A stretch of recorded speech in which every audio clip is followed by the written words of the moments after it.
जय हिंद दोस्तों, मैं हूं अनूप और आप सब लोग देख रहे हैं ग्लोबल कॉन्फ्लिक्ट हिंदी। तो दोस्तों कुछ महीनों से अगर देखा जाए तो जापान की तरफ से अपने जो पुराने रवैये है उसे संपूर्ण रूप से बदलते हुए डिफेंस रिलेशनशिप को अपने पड़ोसी देश खास करके उन देशों के साथ मजबूत करने का तैयारी किया जा रहा है जो एक तरीके से चाइना के एग्रेशन का शिकार है। और जापान सबसे अधिक किसी एक देश के साथ अगर अपने मिलिट्री रिलेशनशिप को मजबूत करने को लेके सबसे अधिक इच्छुक है तो वो है भारत। फिलहाल दोस्तों मिलिट्री रिलेशनशिप को मजबूत करने को लेके जापान के प्रधानमंत्री इवन बड़े बड़े अधिकारियों की तरफ से जो बयान दिया जा रहा है उसे देखते हुए लग रहा है कि आने वाले समय में भारत और जापान के बीच में कई तरीके के डिफेंस डील होगा, जिसमें केवल जापान भारत को हथियारों को बेचे ये खाली संभावनाएं नहीं है, बल्कि संभावनाएं तो ये भी है कि जापान भी भारत से हथियारों को परचेस कर सकता है। और दोस्तों अगर जापान भारत से कोई हथियार को परचेस करता है तो ऐसा कौन सा हथियार होगा? सवाल ये इसलिए बना हुआ है क्योंकि जापान एक टेक्नोलॉजिकली एडवांस देश है जो कई तरीके के हथियारों को बनाता है और भारत तो हाल फिलहाल में ही अपने हथियारों को बनाना शुरू किया है। पर दोस्तों हाल फिलहाल में हो सकता है कि भारत हथियारों को बनाना शुरू किया हो, लेकिन जो बड़े और महत्वपूर्ण हथियारों को लेकर भारत को सक्सेस मिला है वो सक्सेस जापान तो क्या कई सारे देशों को अब तक नहीं मिला। और दोस्तों ऐसे सक्सेसफुल हथियार में है लाइट कॉम्बैट एयरक्राफ्ट प्रचंड। और दोस्तों इसके साथ साथ एक सवाल ये भी बना हुआ है कि क्या आने वाले समय में जापान भारत से लाइट कॉम्बैट हेलीकॉप्टर प्रचंड को परचेस कर सकता है। अब दोस्तों ये जो संभावना है ये आज का संभावना नहीं है, बल्कि ये संभावना साल 2016 का है, जब भारत के लाइट कॉम्बैट हेलीकॉप्टर ने दुनिया का सबसे ऊंचाई में स्थित एयरफील्ड या फिर कहे तो मिलिट्री बेस में लैंड किया था।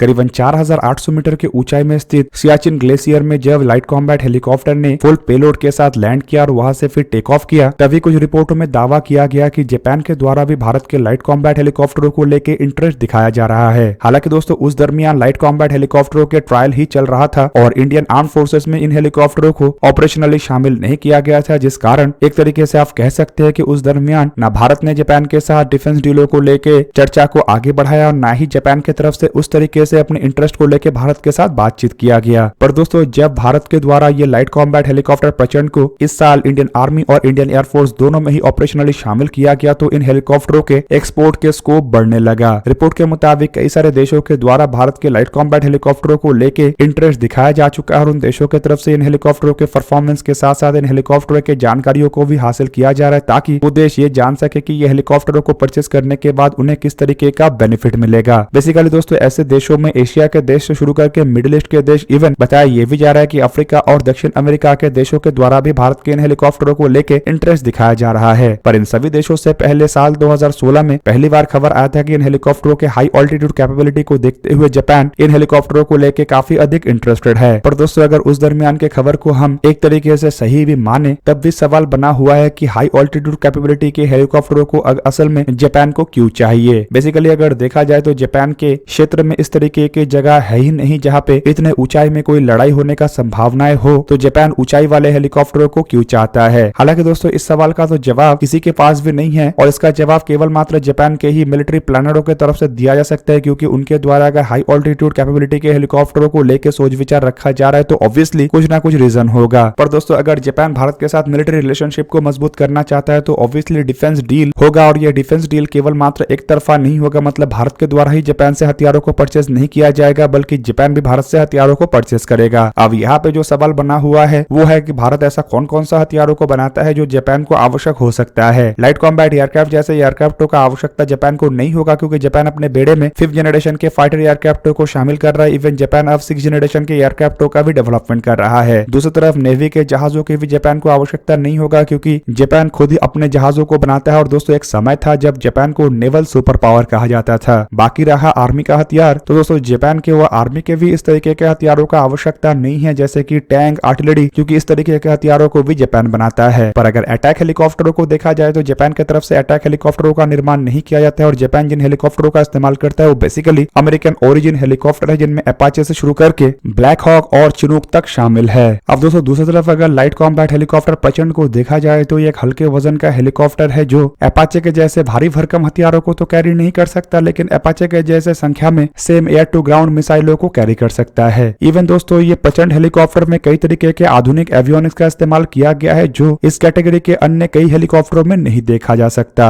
हल्के वजन के हेलीकॉप्टरों के कैटेगरी में प्रचंड हेलीकॉप्टर स्टेल्थी भी है और खतरनाक भी है। दूसरी तरफ अगर देखा जाए तो दोस्तों ये जो हल्के वजन का हेलीकॉप्टर है ये लगभग वो सभी काम कर सकता है जो अपाचे कर सकता है, मतलब इन हेलीकॉप्टरों को अगर जापान खरीदता है तो ये जापान के लिए उपयोगी भी होगा। दूसरी तरफ जापान के जो हेलीकॉप्टर कैरियर नुमा जहाज है उसके ऊपर भी इसे तैनात किया जा सकता है। और एक तरीके से कह सकते हैं आप कि अगर भारत की तरफ से इसके कोई मैरीटाइम वेरिएंटों को तैयार किया जाता है तो ये केवल मात्र भारत के नेवी के लिए इस्तेमाल नहीं होगा, बल्कि कई सारे दुनिया के देश ऐसे हैं जो अपने नेवी में हेलीकॉप्टर कैरियरों का इस्तेमाल करते हैं और उसमें भी असॉल्ट हेलीकॉप्टरों का इस्तेमाल करना चाहता है। वो भी अपने जरूरतों को पूरा भी कर सकेगा और दूसरी तरफ खाली पूरा नहीं करेगा बल्कि काफी किफायती लागत में पूरा कर सकेगा। और इसी कारण अगर जापान भारत से कोई हथियारों को परचेस करना चाहता है तो इसमें सबसे अधिक संभावनाएं लाइट कॉम्बैट हेलीकॉप्टरों का ही है। दूसरी तरफ अगर दोस्तों लाइट कॉम्बैट हेलीकॉप्टर प्रचलन को देखा जाए तो ये काफी आधुनिक और मॉडर्न हेलीकॉप्टर है। हेलीकॉप्टरों के डिजाइन और डेवलपमेंट का काम असल में हिंदुस्तान एरोनॉटिक्स लिमिटेड के rotary wing research and design centre की तरफ से किया गया और उसके मैन्युफैक्चरिंग संपूर्ण रूप से फिलहाल हिंदुस्तान एरोनॉटिक्स लिमिटेड की तरफ से किया जा रहा है। हेलीकॉप्टरों को अटैक हेलीकॉप्टर के रूप में बनाया गया है और ये जो हेलीकॉप्टर है फिलहाल ये इंडियन आर्मी और इंडियन एयरफोर्स के बेड़े में ही इस्तेमाल हो रहा है। दोस्तों इन हेलीकॉप्टरों ने करीबन आज से 13 साल पहले मतलब 29 मार्च 2010 के दिन उड़ान भरा था और हेलीकॉप्टरों को साल 2021 में ही ऑपरेशनल किया गया। फिलहाल तो इसके लिमिटेड सीरीज प्रोडक्शन को ही किया गया है और अब तक ऐसा 11 हेलीकॉप्टरों का निर्माण किया गया है जिनमें 4 टेक्नोलॉजी डेमोन्स्ट्रेशन मतलब प्रोटोटाइप है और 7 लिमिटेड सीरीज प्रोडक्शन है। और वो भी 7 हेलीकॉप्टरों में से 4 हेलीकॉप्टरों का डिलीवरी इंडियन एयरफोर्स को किया गया है जबकि 3 का डिलीवरी इंडियन आर्मी को किया गया है। हालांकि अगर देखा जाए तो टोटल ऐसे 15 हेलीकॉप्टरों का ऑर्डर दिया गया है जिनमें से 10 एयरफोर्स को और 5 आर्मी को मिलेगा, मतलब आर्मी को और 2 हेलीकॉप्टरों का डिलीवरी किया जाना है और एयरफोर्स को 6 हेलीकॉप्टरों का। पर दोस्तों यहाँ पे आप लोगों को जान के रखना चाहिए कि ये जो ऑर्डर है ये असल में लिमिटेड सीरीज प्रोडक्शन के अंतर्गत ही हुआ है और जल्द ही इसके सीरियल प्रोडक्शन भी शुरू हो जाएगा। और रिपोर्ट के मुताबिक एयरफोर्स करीबन 65 मतलब 65 ऐसे सीरियल प्रोडक्शन के हेलीकॉप्टर चाहता है और नेवी करीबन 95 मतलब 95 ऐसे हेलीकॉप्टर चाहता है। दोस्तों लाइट कॉम्बैट हेलीकॉप्टर प्रचलन के अगर फीचर को देखा जाए तो इसे फ्लाई करने के लिए 2 क्रू मेंबर का आवश्यकता होता है। इसका आकार मतलब लंबाई करीबन 15.8 मीटर मतलब करीब 51 फीट 10 इंच के आसपास है। तो वहीं पे इसका विंग स्पैन 4.6 मीटर मतलब 15 फीट 1 इंच है।